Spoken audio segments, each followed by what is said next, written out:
بیننده گرامی بفرمایید. سلام و رحمت الله. آقای حسین هستم از ایران. حسین بزرگوار، بفرمایید برادر عزیز. ما 2 تا کلیپ پخش کردیم، در مورد هر کدومش دوست دارید صحبت کنیم. الان وصله؟ بله، صدا شما وصله و داره پخش میشه. صدای ما را از تلفن بشنوید. من یه سوالی می‌خواستم بپرسم. اول آقا حسین بزرگوار نظرتون رو در مورد این مطالبی که ارائه شد بفرمایید، بعد انشالله سوال شما رو هم پاسخ خواهیم داد. الان همون من می‌خوام بگم. این آخوندی که شما میگید اشتباه داره میگه کاملا درست میگه. حالا ایشون خیلی کم گفتن.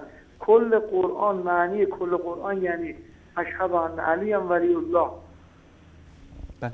پیغمبر عقل کل بودن، ایشون قبل از اینکه بمیرن. حسین جان برادر عزیز، من با شما موافقم. قرآن هر جایی که در قرآن میگه یا ایها الذین آمنو، بیش از 98 مرتبه در قرآن کریم لفظ یا ایها الذین آمنو، ای مؤمنین ذکر شده. مصداق مؤمنین در قرآن کریم یکی از این مصداقها علی ابن ابی طالب است، به خاطر اینکه اولین جوانی بود که به پیامبر صلی الله علیه و سلم ایمان آورد. کسی بود که در رکاب پیامبر جهاد کرد، با پیامبر سختی ها رو کشید، در شعب ابی طالب، در مکه، در مدینه، در احد، در بدر، در جاهای مختلف.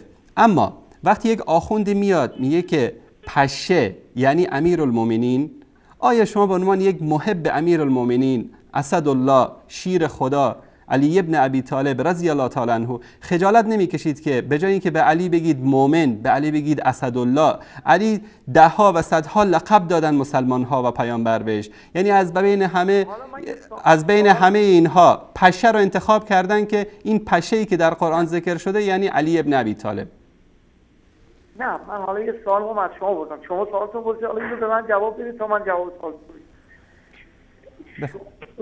که از محمد صلی الله علیه و آله دست حضرت علی برد بالا گفت بعد از من این، شما چرا اون حرفشو زمین زدید؟ حالا این حرف شیعه ها رو دارید شما چیز میکنید. شما اینو به من جواب بدید، چرا حرف پیغمبر منکر شدید، انکار کردید؟ کی گفته ما منکر شدیم؟ شما همین روایتی که آخوندهای شما در مورد غدیر خم، عزیزم، در مورد غدیر خم، من کنت مولا فهذا علی مولا، کسی که این رو انکار بکنه، لعنت خدا، ملائکه و همه جن و انس بر او باد و الله سبحانه و تعالی جاویدان در آتش دوزخ رو قرار بده. بیشتر از این چی میخواید؟ شما چرا انکار میکنید؟ من دارم چی میگم، شما داری چی میگی برادر عزیز گرامی؟ من میگم کسی که اینو انکار بکنه که علی ولی است، علی از جمله اولیاء الله هست، علی دوستدار پیامبر است، پیامبر علی رو دوست داره، علی یکی از بزرگان اهل بیت صحابه است، بلکه سید و سردار اهل بیت بعد از پیامبر صلی الله علیه و سلم است.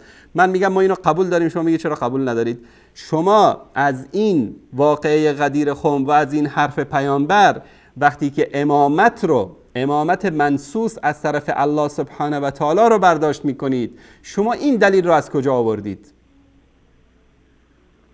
همون دلیلی که پیغمبر گفته بعد من علیه. بله. کدوم همین دلیل رو شما می‌خواید؟ بله.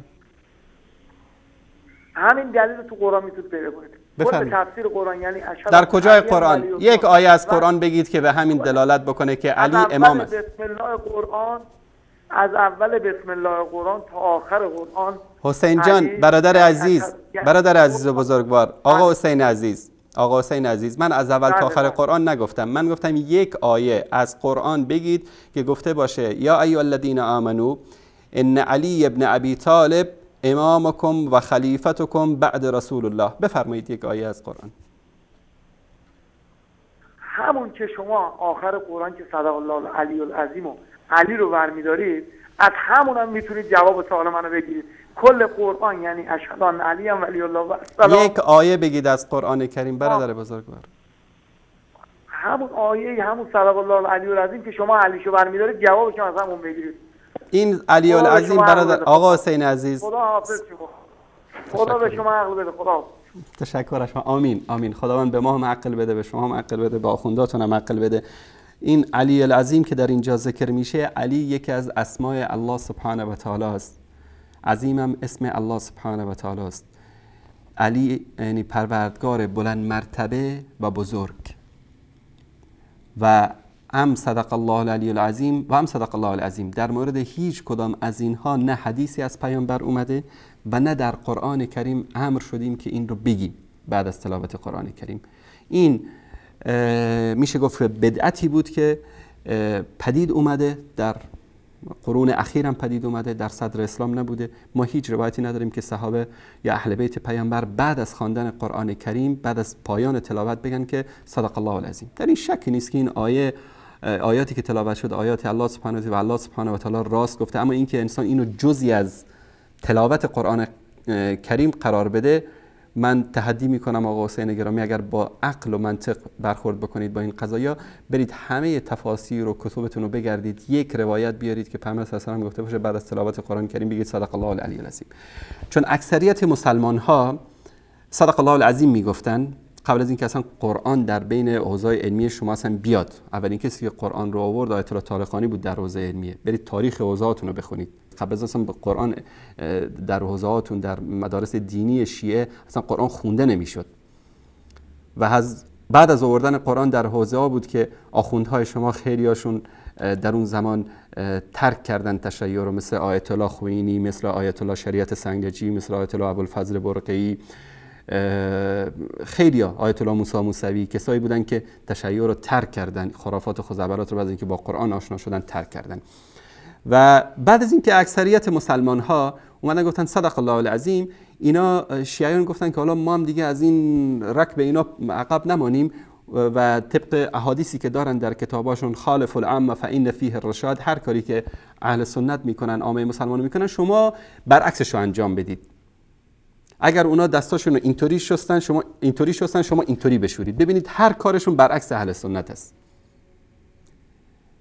حتی در اوقات حاضرن که به روایات ابوالخطاب ملعون دشمن اهل بیت، طبق روایات کتابای خودشون که اهل بیت اونو لعنت کرده، عمل بکنن و نماز مغرب رو با تأخیر بخونن، اما با عموم مسلمان ها نماز مغرب رو نخونن، با عموم مسلمان ها روزشون رو افطار نکنن، چون که روایت ساختگی و جعلی دارن که با مسلمان ها مخالفت کنید که پیروزی و کامیابی و رستگاری شما در میاد. وقتی گفتن که شنیدن از عامه مسلمانان که میگن صدق الله العظیم، گفتن صدق الله العلی العظیم. به خدا علی راستگو بود، پیامبر راستگو بود و الله سبحانه و تعالی هم راست گفته. اما حرف ما اینه که چرا علمای شیعه به جای اینکه بیان بگن که هر جایی که در قرآن یا ایها الذین آمنو اومده یکی از مصداقاش علی ابن ابی طالب است، جایی که چارپا، جایی که الاغ، جایی که پشه، جایی که مگس اومده مصداقش علی ابن ابی طالب باشه؟ چرا توهین میکنن علماتون به علی ابن ابی طالب؟